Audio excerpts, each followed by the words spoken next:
It looked like somebody was bent over and had their head in the window of the deer blind. It either heard me or smelt me, and he pulled his head out of the tent and stood straight up, and that shocked me.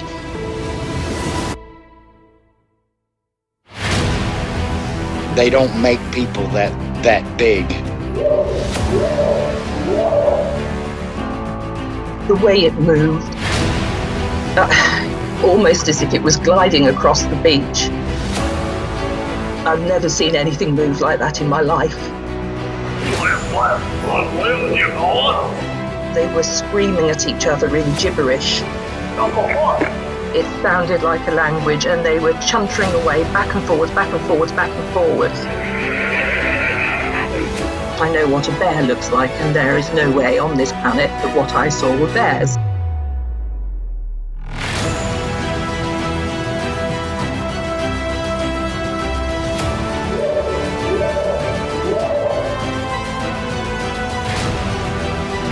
What are you reporting? Jesus Christ, you better... Sir? Gia! Hello? Get somebody out here. What's going on now, sir? That son of a bitch is about 6'9", I don't know. Do you see him now, sir? Yes, I'm looking right at him. Uh-oh.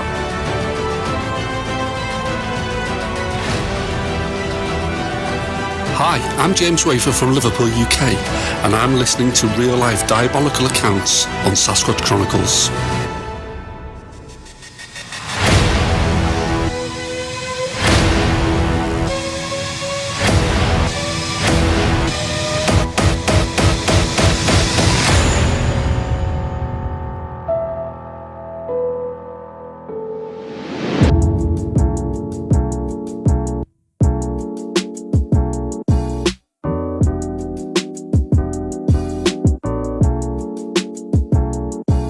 Welcome to the show, everyone. Thanks for being here tonight. Got a great show planned for you. We're going to be chatting with Charles, and Charles comes to us from Maryland, and Charles' family owns a ton of land out there in the middle of very rural Maryland. And I asked Charles what he thought of Sasquatch, and he thought, you know what, I never really gave it a second thought. And one morning he was out there, his dog was barking. He went out to see who was on the property, and he thought it was a hunter. It wasn't hunting season, and it was about 85, 90 degrees outside. And he said, man, this was the biggest man I'd ever seen in my life. And the more he watched it, the more he realized it wasn't a man. We're also going to be talking to Sean and his nephew, Mark. And they come to us from Maine.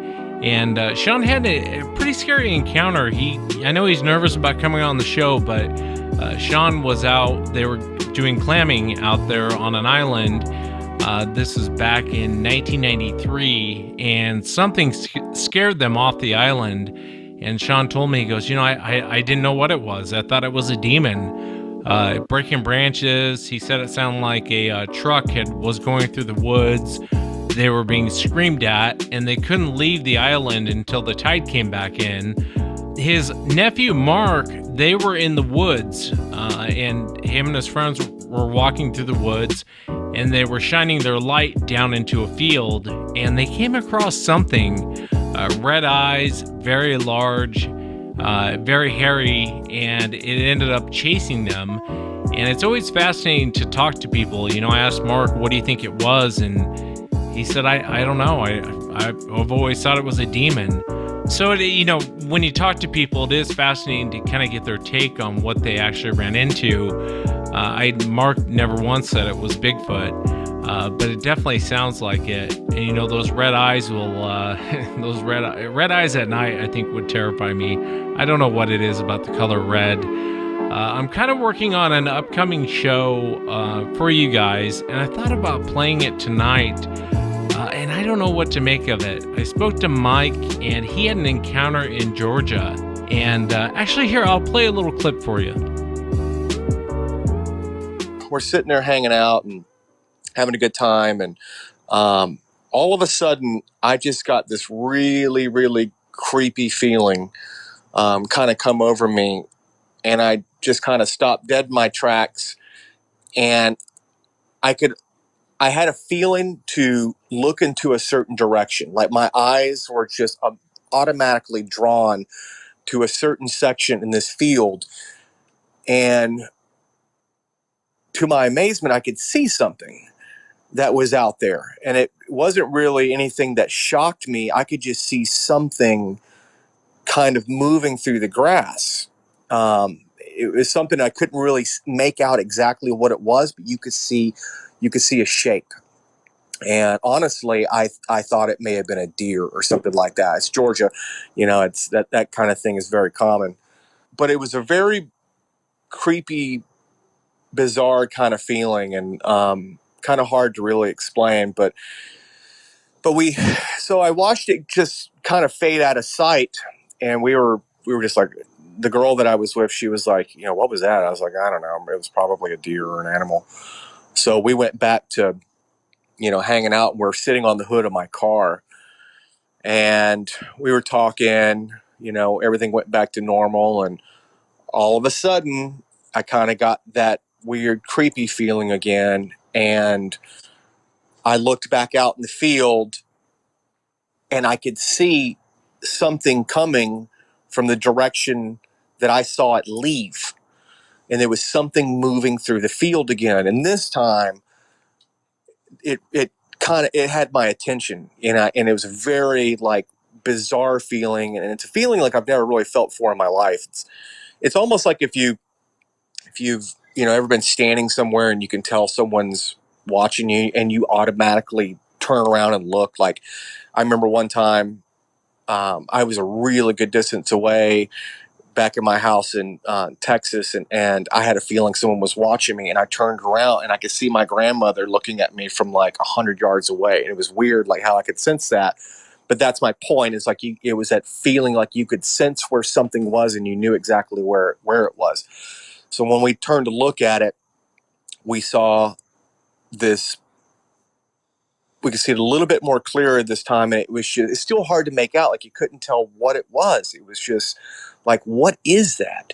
And this time, our attention really went up, because if it was a deer, it wouldn't have made a second pass back towards us, because clearly, whatever this was would know that we were there. So we were sitting there watching it, and we were both getting kind of freaked out, what is that? And it really shook us up. And then eventually well, let me backtrack. When we saw it, even the first time, we could hear what sounded like leaves blowing in the wind. It was a faint, and that's exactly how it sounded. It sounded just like leaves blowing in the wind. And it was a very creepy kind of noise. It didn't sound like footsteps or anything like that, but that's exactly what it sounded like. And so we're watching this thing kind of gliding through the field, and then eventually it just disappeared into the darkness. So this time we were just like, holy crap, what is that? This is something bizarre.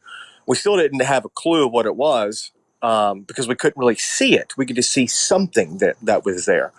It almost looked like fog, like a jagged looking shadowy fog that was moving through. So, the girl that I was with, she felt the exact same thing that I felt, because we were talking about it after it disappeared. She's like, oh my God, I feel super creeped out. I'm like, oh my God, so do I. And we couldn't explain that. It was something that I've never really felt before, but it was just this, a very real type of fear and paranoia. And I've grown up with woods, all my life, and I would walk through the woods for miles sometimes to campsites, and never feared any noise. Or if I saw something, it never scared me, because there was nothing out there that I really needed to be afraid of. So this feeling that I was feeling really took me back. So this time I was like, I'm going to turn the car around. And if this thing comes back, I'm going to point the car exactly where we've seen this thing. This is the second time we've seen it. I'm going to park the car right in the same spot that we saw it last time. And if it comes back, I'm going to turn the high beams on. We're going to spotlight it so we can see.